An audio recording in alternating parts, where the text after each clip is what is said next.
Atmaca merupakan rudal anti kapal yang dikembangkan perusahaan pertahanan Turki, Roketsan, dan akan melakukan kerjasama dengan Indonesia, di mana diketahui Kementerian Pertahanan Indonesia terus gencar menambah sekaligus memperkuat pertahanan militer tanah air. Baru-baru ini, @Roketsan melalui sebuah video memamerkan detik-detik penembakan rudal Atmaca berbasis darat sebagai sistem pertahanan pesisir yang berhasil menghancurkan sasaran di laut. Memiliki hulu ledak tinggi 220 kg, rudal Atmaca dapat menjangkau lebih dari 200 km dengan mesin yang ditenagai turbojet. Rudal tersebut menggunakan sistem pemosisian global, sistem navigasi inersia, altimeter barometrik, dan altimeter radar untuk menavigasi menuju targetnya. Sementara pencari radar aktifnya menunjukkan target dengan presisi tinggi. Dengan jangkauan 200 km atau 120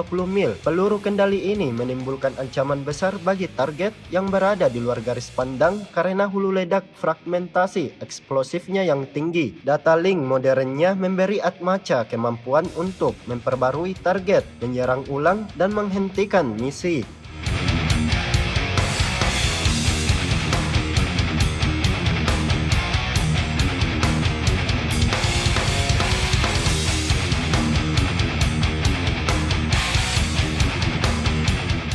Download Tribun X sekarang, menghadirkan lokal menjadi Indonesia.